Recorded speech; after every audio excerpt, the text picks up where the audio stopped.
today we are going to talk about, I would say, a molecule which has transformed the treatment of heart failure to a large extent and given a new lease of life to heart failure patients. So we are talking today of none other than the ARNI molecule, the angiotensin receptor inhibitor and neprilysin inhibitor combination, sacubitril valsartan, in heart failure with reduced EF and heart failure with preserved EF, commonly termed as the HFpEF. So a new pathway for national consensus. So going forward, we are going to discuss some of the issues which we face as clinicians or the doubts which we can have, and we are going to take up some of the important questions which need to be answered while using ARNI and how we should use it in clinical practice. So ARNI, we all know, it is a very, very important drug, perhaps one of the most important drugs alongside beta blockers in heart failure management for reduced ejection fraction. And it is one of the very first drugs to be approved by the FDA for the use in the population of patients with heart failure with preserved ejection fraction. We all know how difficult this entity is to manage, and it has almost similar morbidity and mortality with heart failure with reduced ejection fractions.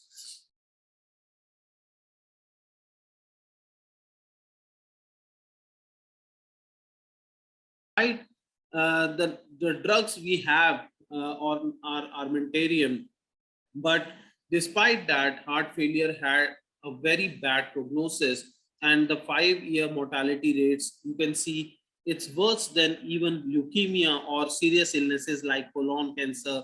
So this is all despite having a very good sort of cohort of drugs like beta blockers, mineralocorticoid receptor antagonists, all this combined, and still the 5-year death rates are pretty high. This is from a study of 2016 and most of the review articles before that. So there is definitely an unmet need in heart failure for a drug or some interventions which can increase the longevity and decrease the morbidity in these patients. So it is, we know it is a very progressive condition with high mortality, and each time an acute episode hits the patient, there is an acute exacerbation or there is a decompensated heart failure, it takes the LV still down, and it has a very high mortality, and it decreases the quality of life like anything. So 9 out of 10 patients, they remain symptomatic despite all the current heart failure treatments. This is one of the important studies, and this just highlights the importance of having a new drug or molecule. This is on top of beta blockers, on top of mineralocorticoid receptor antagonists, on top of ACE inhibitors, that these studies were presented, and there was definitely a need for a molecule which can transform the heart failure treatment. The second very important question is prognosis of heart.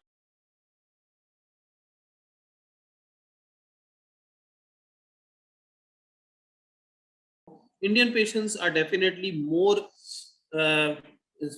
susceptible to complications of heart failure, definitely. If we look at heart failure in India, per se, it occurs at a very younger age, almost a decade earlier, and even more as compared to the Western or European populations. And we are, as Indians, are having very high mortality rates, both in hospital and also after discharge.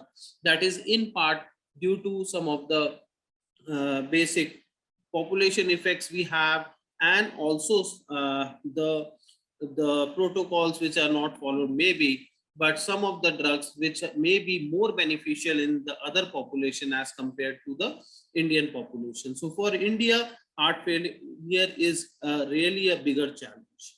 So we know that heart failure, this is one of the inter-CHF studies, and it shows that 23% of Indian patients with heart failure die within 1 year of diagnosis.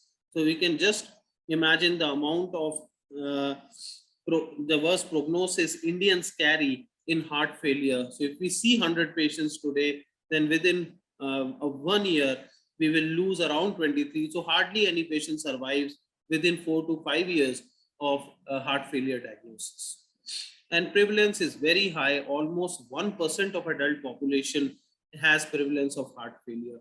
So India also, we know we have a very young population, and one of the important registries of heart failure, the Trivandrum Heart Failure Registry, has shown that the incidence of diabetes in heart failure is as high as 55%. This is one of the highest incidences across the world, and incidence of hypertension is around 42% in our population. So as Indians, we have some other challenges, and we want to look at some of the drugs which can benefit us in heart failure management. So these are another points. We can look at 3 out of every 5 patients had died during a 5-year follow-up. If we look in heart failure management, there is lack of guideline directed medical treatment in patients with heart failure with reduced ejection fraction. And only about 25% of patients who are discharged from the index hospitalization on guideline directed medical management. So these are very important points. So as physicians, we have to look into it, that whenever we get a heart failure patient, our endeavor should be to start the guideline directed medical management in whosoever patients we can at the time of at least discharge, and so they can carry forward that, and there should be a good follow-up of these patients so we can reduce mortality rates as at least as compared to the European and Western populations. So our goal in therapy in heart failure is definitely to increase survival of the patients, also to reduce hospital admissions, and also to improve their quality of life.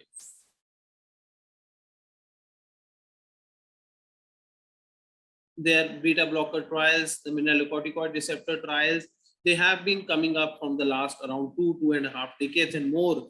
And slowly, initially, they had shown some of the trials, they showed benefits in morbidity and quality of life indices. And going forward, this is all started from late 1980s, and increased number of trials in the early 90s were there.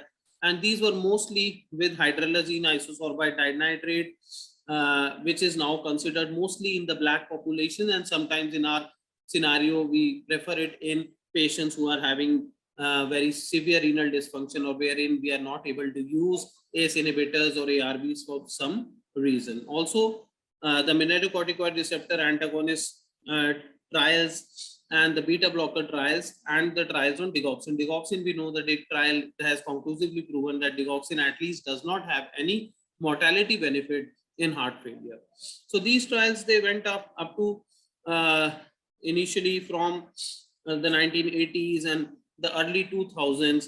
The main trials were on the drugs which we have taught, that is mineralocorticoid receptors, beta blockers, and then some of the trials on the device therapies we have, like the MEDIT CRT and the HeartMate 2 trials, which showed the benefits of CRT in heart failure population. And we have reached up to then the SHIFT trial with ivabradine, which showed some morbidity improvement, quality of life improvement with the ivabradine, and reduced hospitalizations.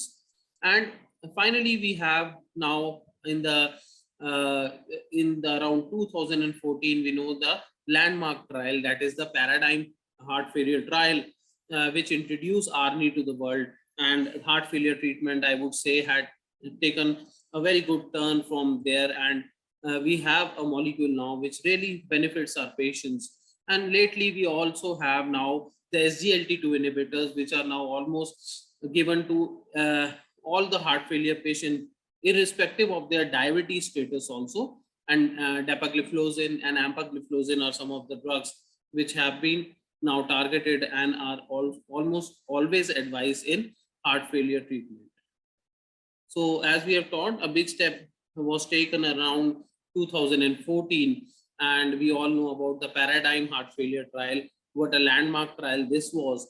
And it compared at that time, the comparison was made in patients who were on ACE and ARBs, whose ejection fraction was less than 40%, and a comparison was made between ARNI and enalapril, an ARNI dosage which was taken slowly titrated up to 200 milligram twice daily over a period of 2 to 4 weeks, and enalapril in a dose of 10 milligram twice daily. So this was one of the landmark trials which established the benefits of ARNI in heart failure patients, and lot have happened after that, and we'll be discussing going forward. So this was the largest mortality morbidity trial in patients with heart failure with reduced EF, and mostly geographically very diverse trial in patients with heart failure with reduced ejection fraction, and most racially diverse heart failure trial. So effects of ARNI versus enalapril, we can see when we compare these two drugs, here we should know that we are comparing a drug which was very well established as a therapy in heart failure which decreases mortality, that is enalapril. And we are comparing enalapril with another molecule, that is ARNI, and there is around 20% reduction in cardiovascular death, 20% reduction in heart failure, hospitalization, overall 16% mortality reduction. These are huge figures, and 21% reduction in heart failure deaths itself, and 20% reduction even in sudden deaths. So this was a very landmark trial, and it established the benefits of ARNI both in quality of life, in heart failure hospitalizations, in cardiovascular death, in sudden death, and in heart failure deaths itself.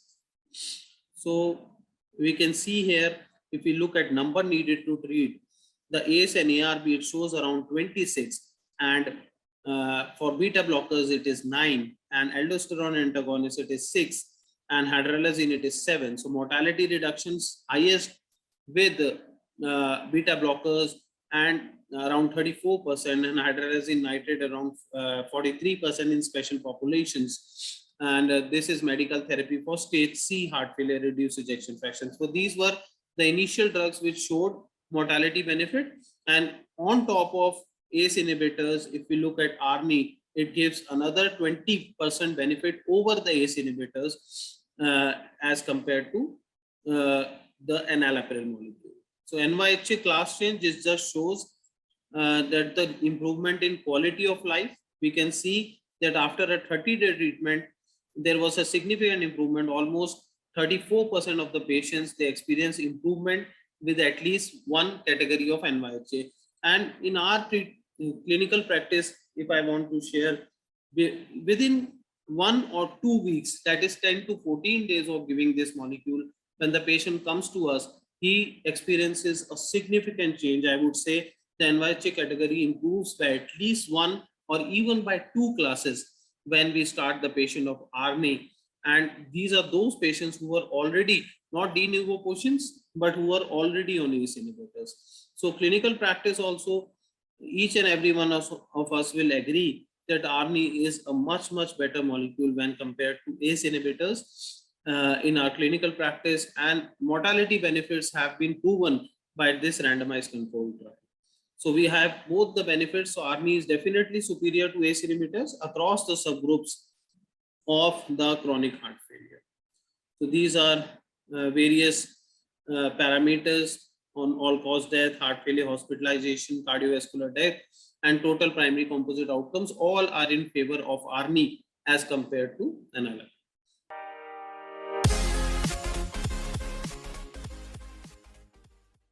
Answer to first question is definitely yes. If the patient is able to tolerate ARNI, we have to shift all the patients. And when to switch? Whenever you get a patient in your OPD, and he is on ACE inhibitors, he is having a chronic heart failure stage, and he is on treatment, and he comes to you, our endeavor should be to explain to them the benefits of ARNI as compared to ACE inhibitors.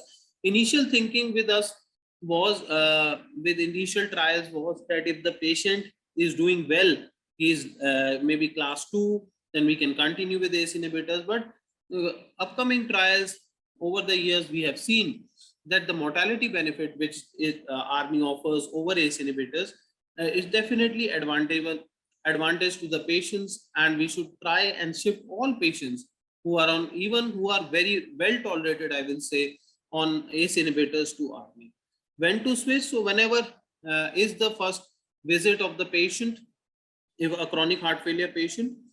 Acute heart failure is a different scenario that we will discuss going forward. But chronic heart failure patients, once he visits then that is the time to explain the benefits and then to switch the patient. We should know that the switch, if the patient is on ACE inhibitors, we have to give a cool off period of at least 36 hours.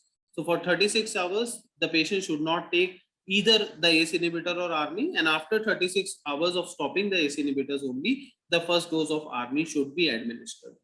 And should we wait till they become unstable? No, we should not wait. That is the thing that we want to prevent, because we know that with each acute decompensation, the patient will still go further down and his longevity will decrease. So endeavor should always be to shift patients on ACE inhibitor. That is what we do routinely in our clinical practice. So these are the things which just emphasizes the point that 20% of the stable patients in paradigm HF trial, they had a primary event.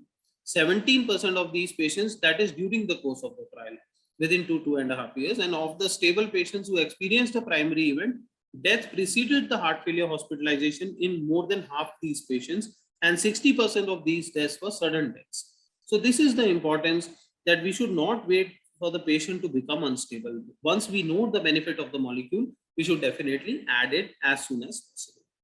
So ARNI should be started as early as possible and do not wait for the deterioration. So the guidelines say the same. ARNI has been given the most importance, and once patient is not able to tolerate ARNI, then only we should go to ACE inhibitors, and once not able to tolerate ACE inhibitors, then we can go to angiotensin receptor blockers. So acute decompensated heart failure different from de novo heart failure. We can say these two entities are different, but definitely both the entities give us the opportunity to add ARNI, and in both the entities, ARNI is equally beneficial, if not more. In de novo means the patient has come first time, so he would not be exposed to ACE and ARBs, and then you are starting. So you can start ARNI even in those patients who are de novo, who have not taken ACE or ARBs previously, and now the trials have conclusively proven that ARNI can be given even in those patients who have not been started on ACE inhibitors. So this is maybe we can define how we can define acute decompensated heart failure. So known population, they already have comorbidities, known ISDs, post-CABG or PCI, stroke, AF, diabetes. These are common risk factors. They have trigger effects such as poor medication compliance, some infections triggering their heart failure, or excessive sodium or water intake and cardiovascular complications or interventions and drugs. Their clinical presentation is mostly with dyspnea, orthopnea, lower limb edema, and ascites, and the main pathophysiology is through pulmonary and systemic vascular congestions caused by LV dysfunction. In de novo heart failure, we don't have any previous history. There are less frequent comorbidities.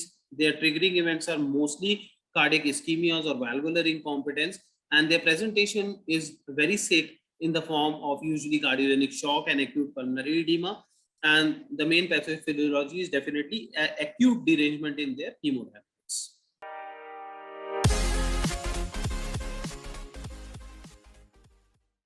So we have had very good trials going forward, like the Pioneer Heart Failure trial and the Transition trial, which have given us good insights. And they have shown that once your patient with acute decompensated heart failure is stable, and then at least he is in hospital for another 12 hours without any inotropes, without any inodilators, without any vasodilators, he is not having a fall in blood pressure.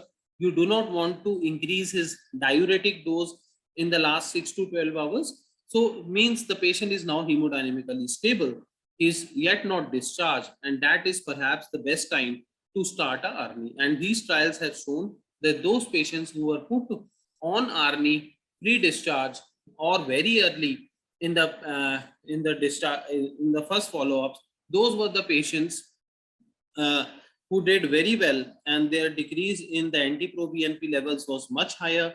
They had a very good discharge post period, and they did not require mostly further hospitalizations, and their improvement in quality of life was much more. So pre-discharge, I would say, is a better time in most of the patients. Some patients you have to take a call looking at clinically, but the points we have discussed, if all these points are fulfilled, then you can definitely start ARNI as early as even before discharging the patients. So this was the study we are talking about, that is the pioneer heart failure study. They gave ARNI to patients who were stabilized, that is they were having systolic blood pressure of more than 100. So these are the precautions we should keep in mind. Systolic blood pressure of more than 100 prior to 6 hours, no symptomatic decrease in blood pressure, no increase needed in IV diuretics at least for 6 hours, and the patient is not on IV vasodilators and not on IV inotropes for 24 hours and not on IV vasodilators for the prior 6 hours, then you can definitely add ARNI before discharge. And this was a comparison of adding ARNI and enalapril, and it showed benefits in favor of sacubitril valsartan or ARNI. We can see the change in baseline anti-proBNP levels and the CV deaths or hospitalization on heart failure patient 8 weeks after starting. So pre-discharge is definitely one time when we should look at adding ARNI. So this is the breakdown of patient enrollments, and we can see in across the spectrum, whether it is de novo heart failure, also the benefits of ARNI as compared to enalapril are there. So these are patients who are not previously exposed to ACE or ARBs, but they also do very well on ARNI when started at first. So such improvements, even a statement has been made by the ACC in 2021 that these kind of improvements which we are experiencing with ARNI, it would be lost in the scenario of ACE or ARB pre-treatment. So if we give them ACE or ARB, this kind of benefits the patients will not achieve. So this is the outcomes of the pioneer heart failure trial again, changes in the anti-proBNP and CV hospitalization deaths. So we are pretty much clear that we can, in most of our patients, before discharge also we can start ARNI, and it will give a long-term benefit to our patients.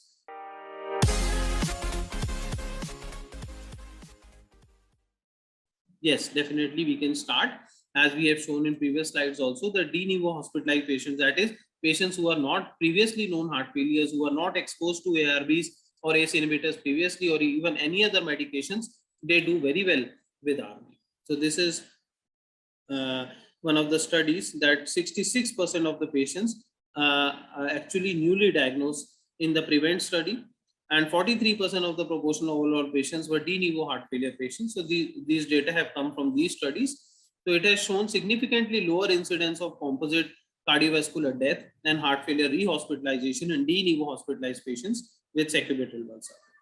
So this is the transition study we have talked about already, and it shows that the newly diagnosed, that is de novo or chronic heart failure patients, they benefit from very early initiation of ARNI even in newly diagnosed heart failure patients. So sacubitril valsartan, we can see it improves cardiac remodeling and pump function more efficiently compared to ACE ARBs in de novo hospitalized patients with heart failure with reduced ejection fraction. These are all the parameters. It decreases the troponin T concentrations also, and the primary endpoints we can clearly see that it benefit even in de novo heart failure patients or patients with heart failure with reduced EF. Also, the benefits, the p-value are significant even in de novo heart failure patients. So these are the results, that early intervention with sacubitril valsartan should be considered to delay disease progressions in patients with de novo heart failure. So these are 2021 updates to the 2017 ACC expert consensus decision pathway for optimization of heart failure treatment. So it clearly shows that in stage C means the treatment, the patients who require heart failure treatment, and it shows that ACE and ARNI is preferred over ACE and ARBs as the foundational therapy along with beta blockers and diuretics. There is definite new evidence that ARNI is now also recommended in newly diagnosed patients, that is ACE or ARB naive patients, because paradigm HF, we had the information that those patients who were already on ACE and ARBs, those were the patients who were considered But now with the new trials, it is pretty much clear that in de novo heart failure patients also who are not been exposed to ACE or ARBs, ARNI is equally beneficial and even more beneficial as compared to ACE inhibitors. And our aim should be to achieve the optimal guideline directed medical treatment within 3 to 6 months of the initial diagnosis of our heart failure. So ARNI can be considered as a first line therapy instead of ACE inhibitors with heart failure with reduced EF. This is the European guideline recommendation. This is the slide we have discussed, that ARNI is the number one class 1 indications. Only in patients where ARNI use is not feasible, you can go for ACE inhibitors. And those patients who are not intolerant to ACE inhibitors also, you can consider angiotensin receptor.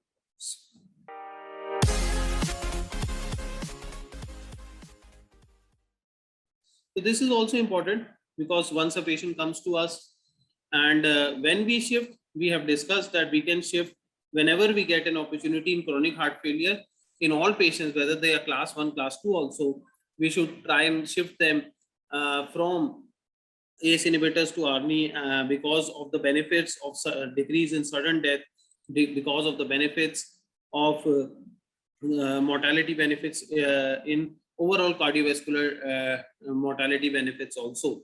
So when to shift is pretty much clear, but what are the doses equivalent? So we can say the patients who are on a dose of enalapril equivalent to 10 milligram BD or less doses, then we can consider, for a daily dose of 10 milligram, we can consider starting them from a 50 milligram twice daily dose. And patients who are on an enalapril dose of more than 10 milligrams daily, we can also consider starting them on a dose of 100 milligram twice daily. Who have already tolerated 10 milligram twice daily dose of enalapril, they can also tolerate a dose of 100 milligram twice daily of ARNI. But there can be some patients, because hypotensive episodes are one thing which is slightly more seen with ARNI as compared to ACE inhibitors. So the go slow thing is very much important, especially I will feel for Indian patients. We mostly start our patients on a 50 milligram twice daily dose, and we scale them up around every two weeks, around 14 days, and our endeavor is to take them to a dose of 200 milligram twice daily, and we are able to achieve that in mostly 50% of our patients, and I will say around 30 to 40% of our patients remain on a dose of 100 milligram twice daily, and very few patients remain on a lesser dose than that, that is 50 milligram twice daily. So that is what is shown here, that if the dose of enalapril is less than 10 milligram of equivalent of day, or that of valsartan is less than 160, it is prudent to start with a dose of around 50 milligram twice daily of ARNI. And if it is more than 10 milligrams of enalapril daily or 160 milligram of valsartan, then you can also start with 100 milligram twice daily. And then every 2 weeks you should go forward, and our endeavor is to reach to a dose of around 200 milligram twice daily.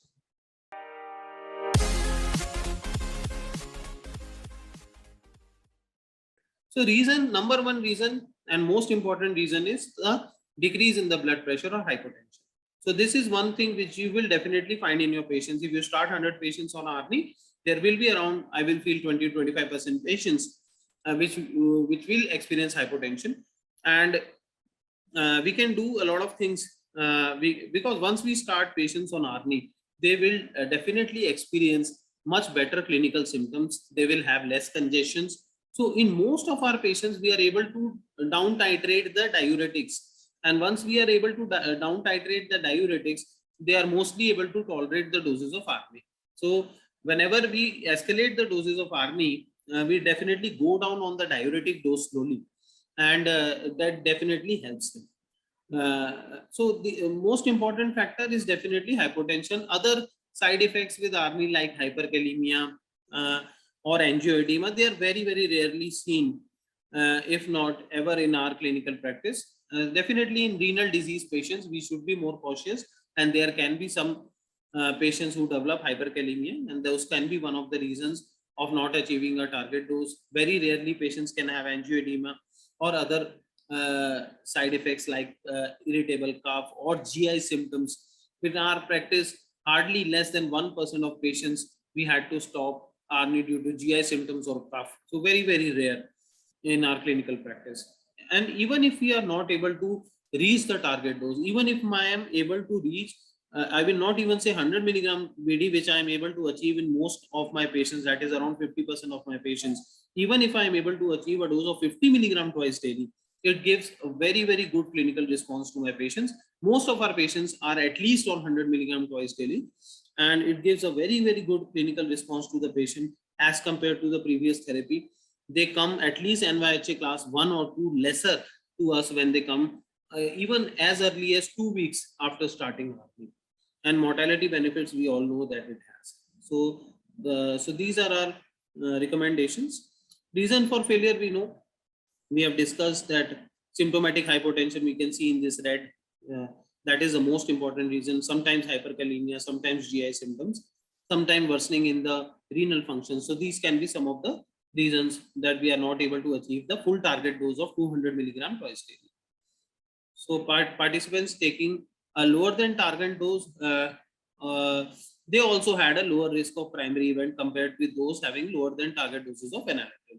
So we can look at the forest chart here, and clearly nothing in favor of enalapril. Everything is favor of sacubitril valsartan, even in those patients who did not achieve the recommended dose of 200 milligram per day.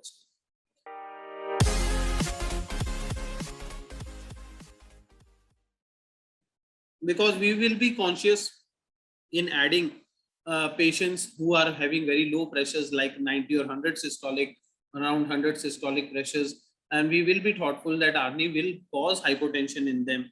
But in our clinical practice also, patients who are having systolic blood pressure of around 100, we always give them a trial of ARNI, and I would say around 70 to 80% of these patients, they benefit from ARNI, even with a very low borderline pressure in our clinical practice. Only around 15 to 20% of patients may be going forward in around 1 month or so. We have to come down either on the dose of ARNI, or very rarely in less than around 10% of patients, we have to stop sometime this molecule due to symptomatic hypertension. But even in patients with borderline systolic blood pressure, the benefits is almost the same, if not more, as compared to ACE inhibitors.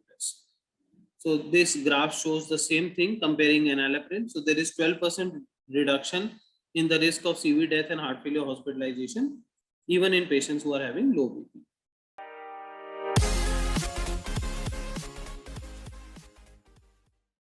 So this is something we had discussed already.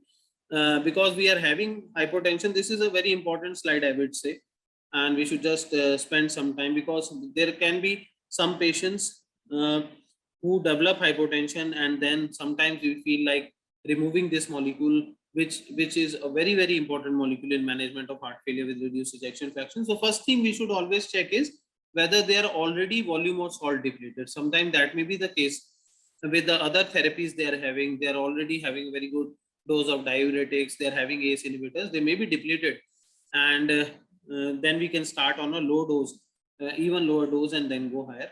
And the thing we already discussed is the dose of diuretics. So we should step down on diuretics once we are starting ARNI, because ARNI is going to give them clinical benefit anyhow. And so this is one of the things we should look at, because other disease modifying drugs like beta blockers, mineralocorticoid receptor antagonists, or we want to give them like SGLT2 inhibitors. So these are not the drugs we want to go down on if they are already on these drugs. So diuretics, we know they don't offer much mortality benefit, especially loop diuretics, and those are the drugs we should down titrate. And with down titrating of these diuretics, definitely we can up titrate the benefits of ARNI. So again, starting at a low dose is in patients who are having low BP or systolic BP of around 100 and 110, always start with a lower dose. We can start as low as 50 milligram twice daily also we are giving to our patients.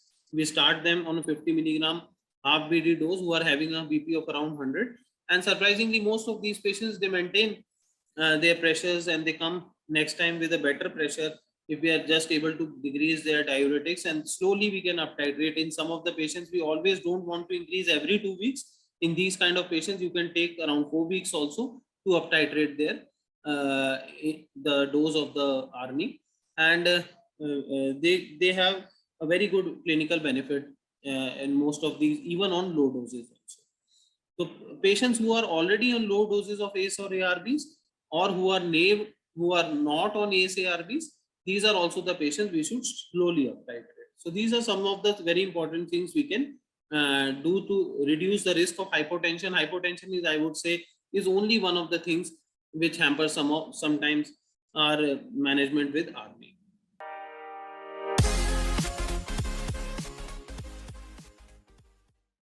So we should follow guidelines here.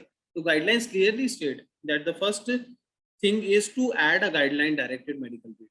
So every guideline directed medical treatment, you should assess the patient at 3 to 6 months. So once we have started ARNI, if he is not on ARNI, start him on ARNI and give it for 3 to 6 months and then assess again. So if at 3 to 6 months his ejection fraction goes above 35%, then definitely maybe we can avoid an ICD or CRTD in these patients. And this is clinically also pretty true in our clinical practice. A lot of patients, I would say, because we have been using ARNI for more than 5 years now, maybe, and a lot of our patients, they have an improvement in ejection fraction. And sometimes when we consider them initially for ICD or CRTD, they may not be a candidate after around 3 to 6 months. So this is what the guidelines also state. So with introduction of ARNI, there is a definite reduction in the need for device therapy also. So this is what we have discussed, an indication for ICD and how we should plan.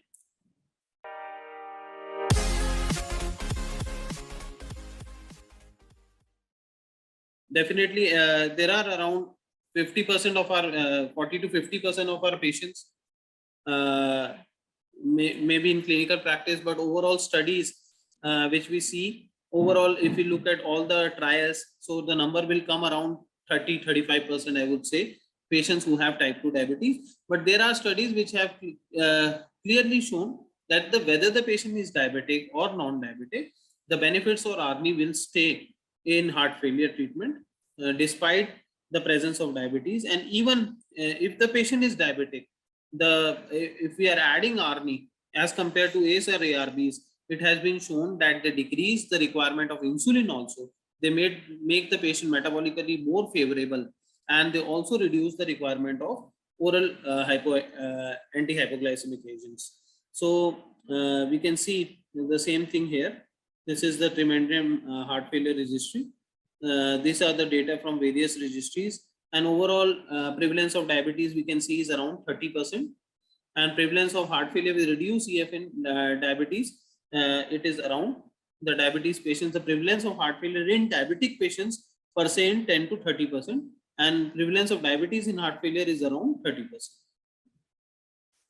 So these are subgroups of the paradigm HF trial in diabetic and non-diabetic patients, shows almost similar benefits. And it shows that glycemic control is much better.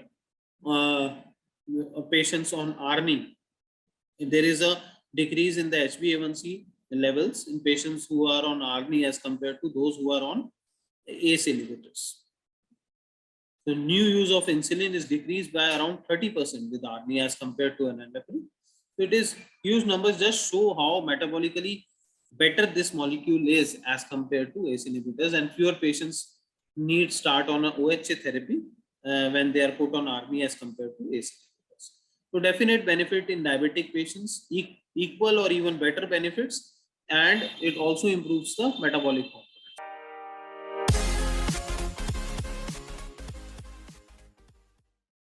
So because heart failure with preserved ejection fraction is one entity which has been very, very difficult to control for any cardiologist. It also carries a very high mortality. It has a lot of other comorbidities which are not seen with heart failure with reduced EF. And it is a kind of a nightmare to treat actually. But we are lucky in around last 4 to 5 years, we have now two group of drugs, I would say, which have shown some promise. So most important drug have been ARNI. So once the results of Paradigm HF came, there was a lot of enthusiasm regarding the Paragon trial, we all know. But the Paragon came and initially it was rejected actually. and it did not show benefit in patients. It was thought that it did not show benefits in heart failure with preserved EF. But when it was very carefully studied for patients who had an ejection fraction of around 57, till around 57 or 60%, not beyond that, it showed a clear benefit. So in paradigm HF, we were talking of patients who were having EF of less than 40. So here we can cater to patients between 40 and 60, maybe around 57 is the cutoff, but even up to 60%, I would say 40 to 60% patients also. So most of our heart failure patients will fall in that category. Very limited number of patients go beyond that.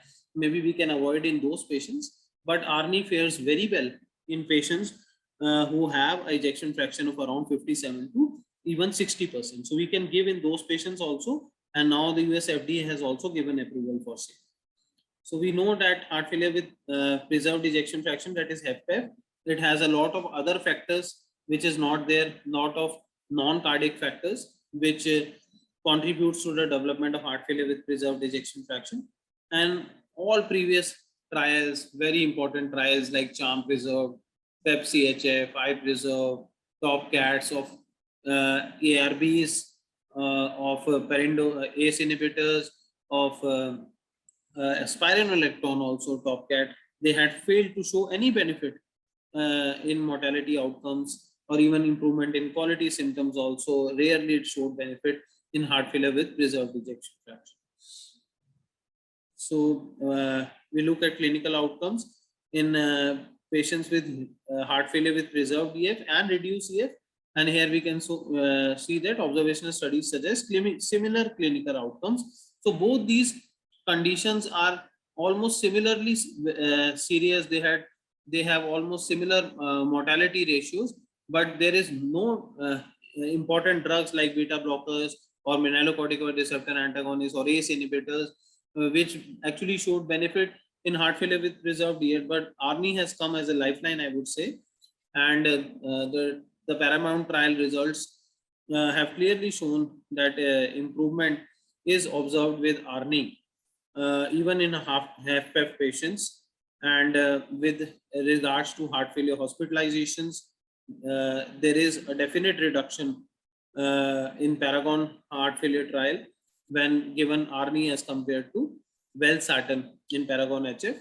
Here the comparison was made with an ARB, and significant heterogeneity, and we can see the forest graph mostly in favor of the interactions. And Paragon HF primary composite endpoint, we can see again the overall treatment EF quartiles are well matched, and EF cutoff, as we have told previously in the Paragon trial, was 57%. So this is the forest chart comparing the comparator, the valsartan and ARNI, that is sacubitril valsartan combination, and it clearly is favoring. We can see up to 50 to 60% of the ejection fraction, it is favoring sacubitril valsartan or ARNI combination. Beyond 60%, it is not favoring. So that is what we say in heart failure patients. Now, even between 40 to 60%, we can say that ARNI is definitely one of the drugs which can be given.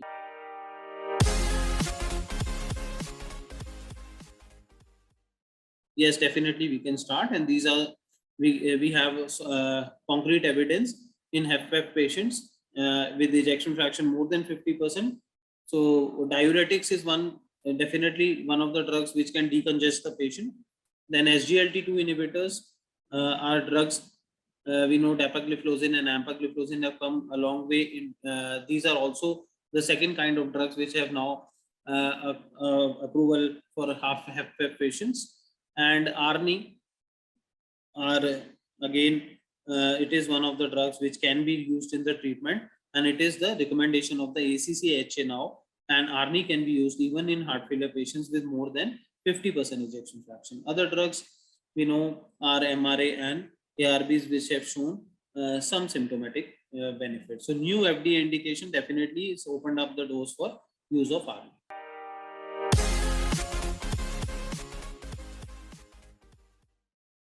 So this will always be a point in our mind when we consider ARNI as compared to when we are starting. What are the contraindications? So contraindications or adverse effects are few and far, as we have shown. The most important one is hypotension, which we should be careful of. Others are like for ACR, because valsartan is there, and we know that hyperkalemia is one of the risk factors which can be there. Impaired renal function in only around 3% of the patients, cough in around 9% of patients, and angioedema in only 0.5%, and not significantly more than enalapril also. So only one side effects, hypotension, minimally more than enalapril, and which can be taken care. We have discussed a slide that how we can manage patients who have hypotension and slowly up titrate them or reduce their diuretics, and volume depletion can sometimes help in these patients.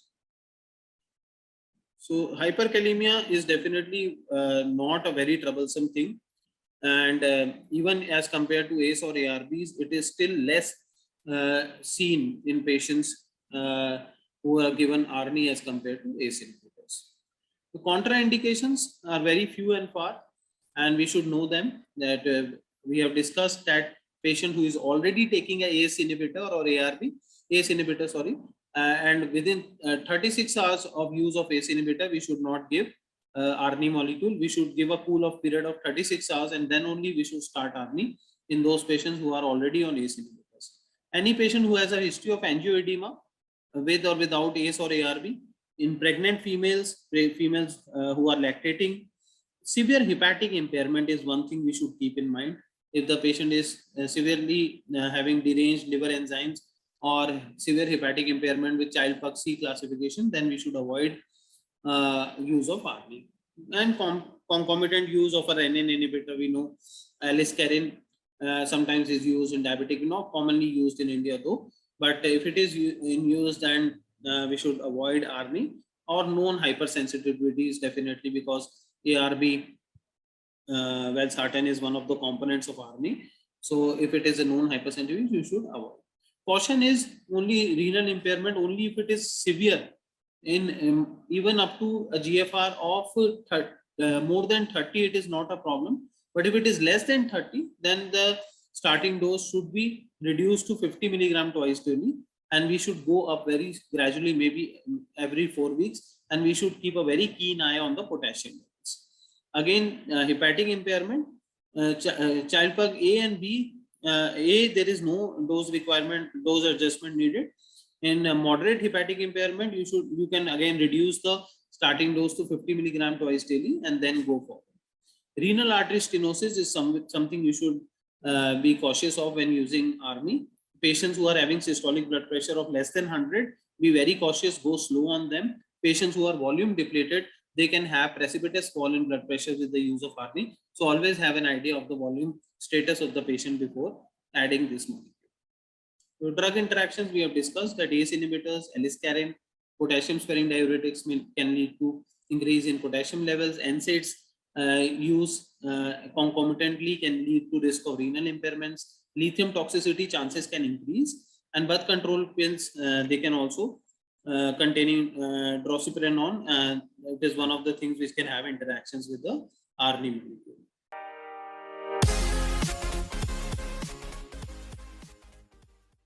So if we look at our clinical practice, so with heart failure with reduced EF, I will say the main concern comes to us in the form of hypotension, and as I have discussed previously, it is less than 10% in my clinical practice that I have to remove ARNI as a molecule with dose titrations or decrease in diuretics which we are, and with volume depletion, we are mostly able to give our patients ARNI in heart failure with reduced EF.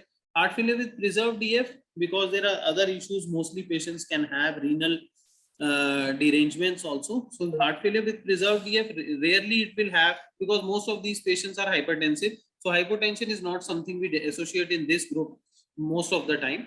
Most of the time they are well tolerant to the doses, but sometimes the challenge is mostly which we have faced clinically is the renal derangement in these patients, which we have to be very careful of, and we have to be most stringent in the monitoring of the renal function test in maybe HFpEF patients, and go accordingly. So again, contraindications will range less than 10% for me. So hyperkalemia, as we manage with any other disease entity, the treatment options for hyperkalemia will always be there, but we should look at adding a minimal dose. Patients who are prone to developing hyperkalemia, we can add a minimum dose of a loop diuretic to them. So that is one of the things. The dose of the mineralocorticoid receptor antagonist can be decreased or withheld, and concomitant use of any other drugs which are nephrotoxic can be had a look, and other management points remain same. So low potassium diet is also one thing we should always keep in mind. Other are, we know that these are the treatment options for hyperkalemia.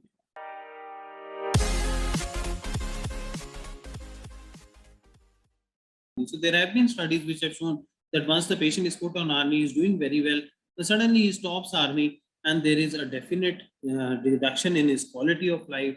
There is an increase in the chances of sudden cardiac death. There is increase in the chances of hospitalization of heart failures, and there is an increase in chances of cardiovascular death. So it is not at all advisable for the patient to discontinue ARNI once he has become better in his quality of life. So this study clearly shows the things we have discussed, and it is not at all advisable. Once you have better, you should continue.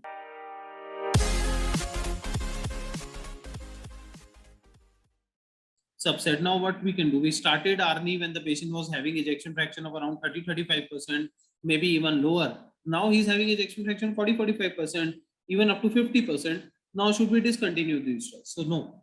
A drug which has given you the benefit, maybe it is the beta blocker, or it is ARNI, or it is mineralocorticoid receptor. The guidelines are pretty clear that once you have been a heart failure with reduced CF, with not a cause which was reversible, but you have chronic heart failure state which has improved with the use of drugs, you should always keep using drugs to enjoy a good longevity and life with good quality of life.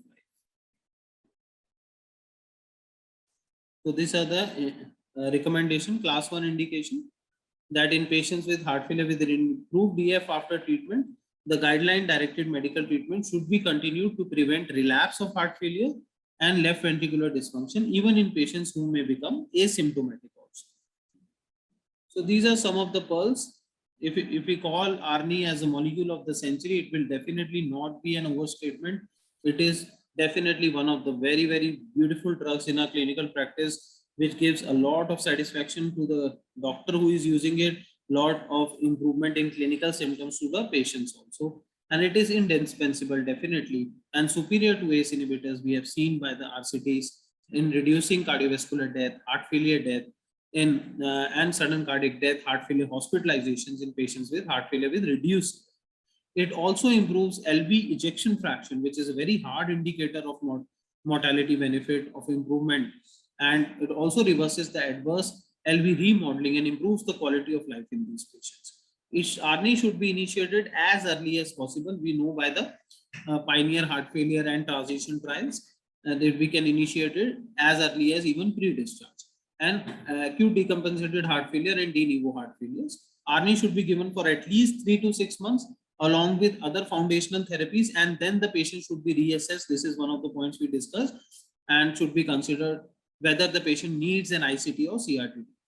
ARNI should be used in all patients with heart failure with preserved EF, HFpEF patients also, and with EF up to 57 to 60, along with an SGLT2 inhibitor to reduce heart failure hospitalization and to improve quality of life. So thank you very much for patient listening.